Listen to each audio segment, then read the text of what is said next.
जय Shri Radhe Krishna. I hope आप सब लोग बहुत अच्छे होंगे। चलिए अध्याय 13 को आगे बढ़ाएंगे कि श्री कृष्ण क्या कहते हैं इस अध्याय में। तो यहाँ पर श्री कृष्ण बता रहे हैं कि कौन से वो जीव हैं जिनका पुनर्जन्म नहीं होता है और जो मुक्त हो जाते हैं। तो यहाँ पर श्री कृष्ण उसकी चर्चा कर रहे हैं कि आखिर किस तरीके से जो जीव है वो मुक्त हो सकता है और मुक्त होने के बाद उसका पुनर्जन्म नहीं होगा। क्योंकि आप और हम देखते हैं कि आप और हम बहुत सारा पूजा पाठ भी करते हैं, दान धर्म जो भी आपको और हमें बताया जाता है वो सब हम करते हैं, पर उसके बाद भी यहाँ पर इस चीज़ की गारंटी नहीं होती कि आप और हम मुक्त ही हो जाएंगे। हो सकता है क्योंकि यहाँ पर ये कहा जाता है कि अगर अंतमति सुगति, आपकी जैसी अंतिम इच्छा है, अगर आपने भगवान का नाम अंतिम क्षणों में लिया है तो श्री कृष्ण आपको मुक्त कर देंगे, क्योंकि उनके नाम की महिमा है अंतमति सुगति। इसीलिए कहा गया है कि आप, इसीलिए कहा जाता है कि आप ज़्यादा से ज़्यादा भजन करें जिससे कि आपका जो अंतिम क्षण हो वो भगवान के नाम में ही हो।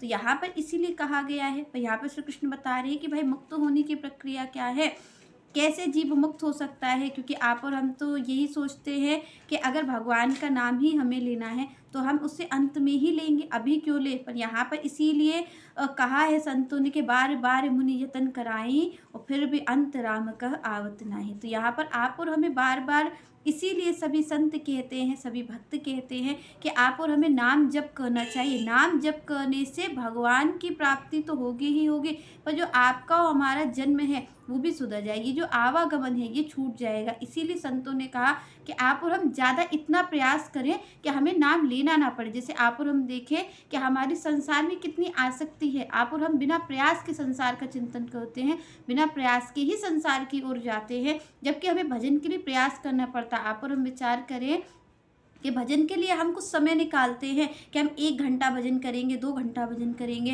भगवान के लिए हम कुछ समय निकालते हैं, पर हमें संसार के लिए तो समय नहीं निकालना पड़ता। बाकी जो हमारा समय है, हमारे 24 घंटों में अगर हमने 2 घंटे भगवान को दिए हैं तो बाकी के 22 घंटे तो हम संसार को दे रहे हैं। तो आप और हम ये सोचें, कभी विचार करें कि आखिर ये भजन कैसे सहज होता है, क्योंकि इसमें हम संसार को अपना मानते हैं और भगवान को अभी हम केवल भगवान मानते हैं। पर जिस दिन भगवान में भी यही आसक्ति, भगवान में भी यही प्रेम हो जाएगा तो ये जो भजन संत कह रहे हैं वो सहज हो जाएगा। और जब सहज हो जाएगा तभी आप और हम ये मान के चलें कि आखिरी समय में आप और हम किसका विचार करेंगे। अगर हम पर सबसे ज़्यादा दुख आता है, अगर हम संसार को पुकारते हैं, तो आप और हमें ये ध्यान रखना चाहिए कि निश्चित सी बात है कि वो उस समय की पीड़ा सबसे अधिक होती है, मृत्यु के समय की पीड़ा सबसे अधिक है। तो उस समय आप और हम निश्चित रूप से उसी का नाम लेंगे जिसको हमने अपने दुख में पुकारा है। इसीलिए संतों ने कहा कि भाई आशा एक राम जी से दूजी आशा तोड़ दे और नाता एक राम जी से दूजा नाता तोड़ दे। तो यहाँ पर इसीलिए कहा गया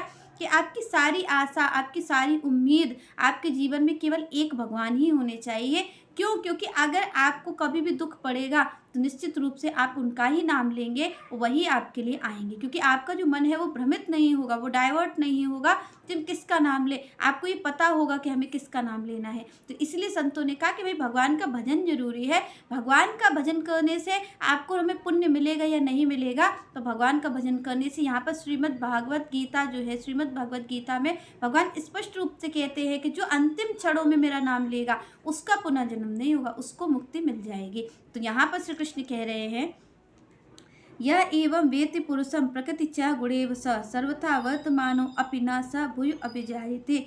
तो यहाँ पर भगवान ने कहा कि जो व्यक्ति प्रकृति, जीव और अपने गुणों को जानता है, समझता है अच्छी तरीके से कि मैं कुछ करने वाला नहीं हूँ, मैं करता नहीं हूँ, ये सब कोई कर रहा है, प्रकृति अपने गुणों में बरत रही है, जीव जो है वो अनादि है, जो इस चीज़ को जानता है, भगवान कहते वो इस चक्कर में नहीं फंसता है। वो ये जो कर्तापन है, जो आप और हम इस करने में फंसे हुए हैं कि मैं करता हूँ, यहाँ पर भगवान ने स्पष्ट रूप से कह दिया कि आपको और हमें 3 चीज़ों को जानना है। कौन सी हैं वो 3 चीज़ें? तो यहाँ पर भगवान ने कहा या एवं वेति पुरुषम प्रकृति च गुणेव स सर्वथा वर्तमानो अपि न स भूय अभिजायते। तो यहाँ पर भगवान ने कहा कि आपको 3 चीज़ों को जानना है। पहला प्रकृति, दूसरा जीव और तीसरा उसके गुण। तो भगवान कहते हैं कि अगर इन 3 चीज़ों को कोई जान लेता है, इन 3 चीज़ों को कोई विस्तार से समझ लेता है, तो फिर उसका ये जो कर्म बंधन है वो स्वतः ही छूट जाएगा। क्योंकि आप और हम यही तो समझते हैं कि हम मर जाएंगे, इसीलिए आप और हम भयभीत रहते हैं। तो यहाँ पर भगवान ने कहा सबसे पहले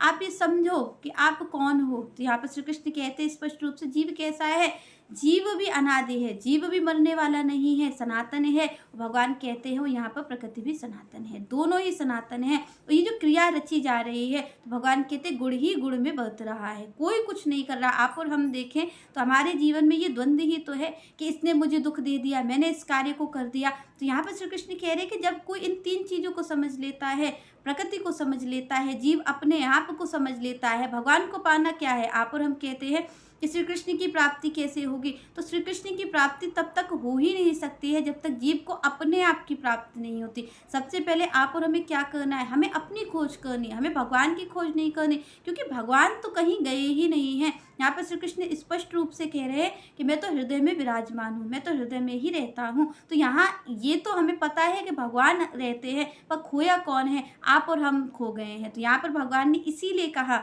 कि जीव अपनी भी प्राप्ति करे, जीव अपने आप को भी समझे। तो यहाँ पर श्री कृष्ण कहते हैं भाई 3 चीज़ें समझने की हैं। पहली है मेरी प्रकृति, दूसरा है जीव, और तीसरे हैं ये गुण, ये जो गुण बरत रहे हैं, सतोगुण, रजोगुण और तमोगुण। श्री कृष्ण कहते हैं कि अगर इन 3 चीज़ों को कोई समझ लेता है तो फिर उसकी मुक्ति सुनिश्चित है। श्री कृष्ण का अगर कोई इन 3 चीज़ों को समझ गया है फिर उसको और कुछ नहीं करना, बस वो इन 3 चीज़ों को समझने का प्रयास करे कि किस तरीके से कार्य हो रहा है, भगवान की जो रचना है वो किस तरीके से कार्य कर रही है, किस तरीके से आप और हम कार्य कर रहे हैं, आप और हम कार्य नहीं कर रहे, ये प्रकृति हमसे करवा रही है। क्योंकि श्री कृष्ण कहते हैं कि भाई जो भी है कार्य वो ये प्रकृति करवा रही है, कोई जीव नहीं कर रहा, गुण ही गुण में बरत रहा है। तो श्री कृष्ण कहते हैं जो इन 3 चीज़ों को समझ लेता है उसका पुनर्जन्म नहीं होगा और उसकी मुक्ति सुनिश्चित है। चलिए नेक्स्ट चर्चा हम नेक्स्ट वीडियो में करेंगे। तब तक के लिए जय श्री राधे, जय श्री कृष्ण।